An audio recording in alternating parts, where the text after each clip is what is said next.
तो चलिए आज के इस 10th क्लास के बैच में आपका स्वागत है और देखने का प्रयास करेंगे। ये आपको चैप्टर दिख रहा होगा बोर्ड पर। ये चैप्टर जो है आपका चौथे चैप्टर है फिजिक्स का। ये 10वीं कक्षा का ये फिजिक्स चल रहा है, जो कि आपके एग्जाम के दृष्टिकोण से काफ़ी इंपॉर्टेंट है और आपके जीवन के दृष्टि से भी काफ़ी इंपॉर्टेंट है। और आगे की पढ़ाई के लिए जैसे कि 11-12 में भी वहाँ जाके इलेक्ट्रोस्टैटिक्स पढ़ने वाले हैं, तो उसके लिए भी ये काफ़ी इंपॉर्टेंट होगा। और यदि आप इंजीनियरिंग के क्षेत्र में जाते हो तो वहाँ के लिए भी ये क्या होगा, रामबाण काम करेगा। ये बेसिक क्लासें हैं और 10th क्लास में छोटे स्तर पर छोटे चीज़ों को पढ़ना होता है, लेकिन यही छोटे चीज़ों से क्या होता है, ये विस्तार होता है। तो चलिए देखने का प्रयास करेंगे। आपका चल रहा है यहाँ विद्युत धारा बोर्ड पर लिखा हुआ है, विद्युत धारा यानी इलेक्ट्रिक करंट। तो पहले आवेश को समझने का प्रयास करेंगे हम लोग कि आवेश होता क्या है। पुराने जमाने में जब हम लोग जाते थे स्कूल तो वहाँ क्या करते थे, बच्चे सब मिलके क्या करते थे कि जादू दिखाते हैं। तो वो जादू नहीं हुआ करता था, वो क्या होता था, आवेश हुआ करता था। जैसे प्राय देखे होंगे कि बच्चे सब क्या करते हैं, कागज के छोटे छोटे टुकड़े बनाकर अपने स्लेट पर रखता था और स्लेट पर रखने के बाद क्या करता था, ऐसे करके अपने बालों में घस के और वो धागे को जब सटाता था तो वो क्या होता था, आकर्षित हो जाता था और कागज के टुकड़े धागा में सट जाता था। तो लोग बच्चे समझते थे कि ये जादू है। नहीं, वो जादू नहीं था, वो आवेश है।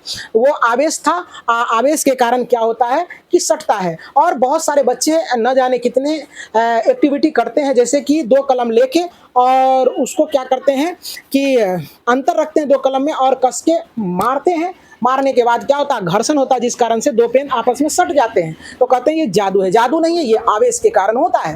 क्योंकि आवेश में क्या होता है, आवेश दो प्रकार के होते हैं, एक धन आवेश, एक ऋण आवेश। समान प्रकृति में विकर्षण होता है और समान प्रकृति में क्या होते हैं, आकर्षण का गुण पाया जाता है। तो चलिए, और आवेश का पता सबसे पहले जो तुम्हारा है, ये जो है ना आवेश जो है ना, विद्युत धारा का जो है ना, ये पता जो है ना, सबसे पहले आप 8वीं क्लास में पढ़े होंगे कि 8वीं क्लास में आवेश का पता जो लगाया था वो क्या था, उसका नाम था क्या, बताएंगे? अभी तुरंत बताए हैं ना, क्या था?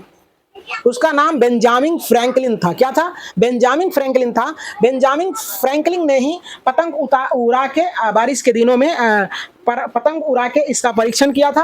और जब उन्होंने पतंग उड़ा के परीक्षण कर रहा था चाबी के कील के द्वारा, तो उसी के दरमियान आते हैं रिचमैन, और रिचमैन कहते हैं कि आपसे नहीं होने वाला है, हम करके दिखाते हैं। तो उन्होंने क्या किया, जैसे कि बच्चे भी होते हैं, कोई काम कोई बच्चे करते रहते हैं और कोई बच्चे आते हैं और कहते हैं क्या, कि हटो, ये काम तुमसे नहीं होगा। तो वैसे ही जब रिचमैन आया तो उन्होंने क्या किया, रेशम के धागों में क्या किया, उन्होंने चाबी लटका दिया। और जैसे ही ठनका तो क्या हुआ कि उसको क्या हुआ, झटके का महसूस हुआ। तो इस प्रकार से उन्होंने विद्युत का पता लगाया। और न जाने और बहुत सारे चीज़ों को आप समझेंगे। रेशम के धागे के द्वारा जो है ना, बिल्ली के खाल पर जब रगड़ा जाता है उससे भी आवेश उत्पन्न होता है। और ना जाने बहुत सारे इस कहानी है। तो चलिए हम चलते हैं मेन टॉपिक पर और यहाँ पढ़ने का प्रयास करते हैं विद्युत आवेश को। तो विद्युत आवेश क्या होता है, इस चीज़ों को समझने का प्रयास करें। और विद्युत आवेश अभी हमने बहुत ही अच्छे ढंग से आपको हमने बताया कि आवेश जैसे दो चीज़ों को ऐसे रगड़ के सटाते हैं तो वो क्या करता है, आकर्षित हो जाता है, सट जाता है, ये आवेश के कारण। तो कहता है किसी वस्तु में इलेक्ट्रॉन्स की अधिकता या इलेक्ट्रॉन्स की कमी के कारण क्या होता है, उस वस्तु इलेक्ट्रॉन की अधिकता और कमी के कारण उत्पन्न होने वाला वह गुण जिसके कारण वह वस्तु किसी दूसरे वस्तु को या तो आकर्षित करता है या तो प्रतिकर्षित करता है। कहने का मतलब, यदि किसी पदार्थ में इलेक्ट्रॉन की अधिकता हो जाएगा या इलेक्ट्रॉन की कमी हो जाएगा तो वह क्या करेगा, या चाहे किसी वस्तु को आकर्षित करेगा या किसी वस्तु को विकर्षित करेगा। ये किसके कारण करेगा, ये आवेश के कारण करेगा। तो चलो देखो, आवेश तुम्हारा होता है कितने प्रकार के, आवेश दो प्रकार के होते हैं।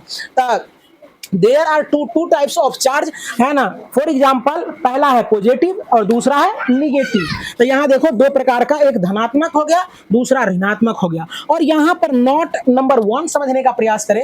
नोट नंबर 1 में है कि समान प्रकृति में क्या होते हैं, आकर्षण का गुण होते हैं, समान प्रकृति में विकर्षण का गुण पाए जाते हैं। जैसे कि तुम्हारा देखो प्लस दोनों है, तो देखो डायरेक्शन दोनों भाग रहा है ना, और यहाँ माइनस है, डायरेक्शन दोनों तरफ भाग रहा है। तो इसका मतलब क्या हो गया, ये विकर्षण के गुण को प्रदर्शित कर रहा है। और देखो जरा, विपरीत प्रकृति के आवेश में क्या होता है, आकर्षण का गुण पाया जाता है। आकर्षण का गुण कहने का मतलब क्या है, देखने का प्रयास करो। डायरेक्शन क्या है, एक पधा इधर है माइनस तो इधर है प्लस, तो ये आकर्षित हो रहा है, इधर प्लस इधर माइनस तो आकर्षित हो रहा है, इसी को कहते हैं हम लोग। तो इससे हम लोगों को निष्कर्ष निकल के आता है क्या, कि समान प्रकृति में विकर्षण और असमान प्रकृति में आकर्षण। अब यहाँ देखने का प्रयास करें, यहाँ तक हो गया। अब इस यहाँ से शुरू होगा, यहाँ देखने का प्रयास करें। कहता है मुक्त इलेक्ट्रॉन्स मॉडल के आधार पर विद्युत चालन की व्यवस्था है ना। मुक्त इलेक्ट्रॉन के आधार पर विद्युत चालन की व्यवस्था कैसे होता है, इस चीजों को समझने का प्रयास करें। तो कोई पदार्थ जो है, जैसे यही है चालक तार है,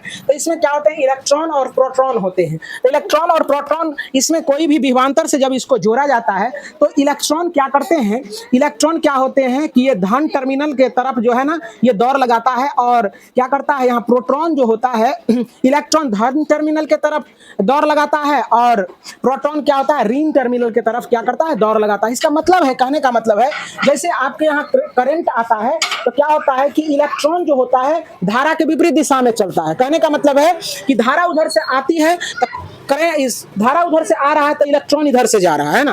तो ये मछली वाला कहानी होता है। जैसे मछली को लगता है क्या, जब पानी घटने लगता है तो ऊंचे स्थान से पानी ढरक ढरक के नीचे स्थान पे आता है, तो मछली को लगता है क्या कि उधर पानी ज्यादा है, तब तो उधर से पानी आ रहा है, और क्या करता है वह उस रेत पर क्या करता है, चढ़ के ऊंचे स्थान पर जाता है, वहां से पानी आ जाता है, तो मछली क्या होता है, सूखे में पड़ के मर जाता है। तो चलो देखने का प्रयास करो, यहाँ तो हमको पढ़ना है विद्युत धारा, तो चलो समझने का प्रयास करो। तो कहता है धातुओं में मुक्त इलेक्ट्रॉन पाए जाते हैं। कहता है जब किसी धातु तार के सिरों पर विभवांतर लगा दी जाती है तो यह इलेक्ट्रॉन धनात्मक टर्मिनल की ओर गति करने लगता है ना। कहता है जिसके परिणाम स्वरूप चालक तार में विद्युत धारा प्रवाहित होने लगती है। तो ये समझ में आ गया। अब देखो देखने का प्रयास करें कि चालक या सुचालक, चालक कहो, कंडक्टर कहो, है ना, या सुचालक कहो, समझने का प्रयास करें, एक ही चीज होता है। तो कहता है वैसा पदार्थ जिससे होकर विद्युत धारा प्रवाहित होता है उसे चालक कहते हैं। जैसे कि ये तुम्हारा हो गया सभी धातु हो गया। अब अचालक क्या होता है, जिससे होकर विद्युत धारा का प्रवाह नहीं होता है, उसे हम लोग अचालक कहते हैं। जैसे प्लास्टिक हो गया, रबर हो गया, ये सारे चीज अचालक है। अर्धचालक क्या होता है, तो अर्धचालक ये सामान्यतः ये कुचालक ही होता है, लेकिन इसमें क्या होता है, विशेष परिवर्तन करते हैं। परिवर्तन के बाद ये क्या करता है, ये चालन, विद्युत का चालन करने लगता है। जैसे कि यहाँ सिलिकॉन है और जर्मेनियम है। तो उम्मीद करते हैं कि ये समझ में आया होगा। और इसके बाद ये अभी आज का ये क्लास का ये इंट्रोडक्शन था। अब चलते हैं हम लोग इसी के साथ नेक्स्ट दिन मिलते हैं और इस चैप्टर को करते हैं गर्दा गर्दा।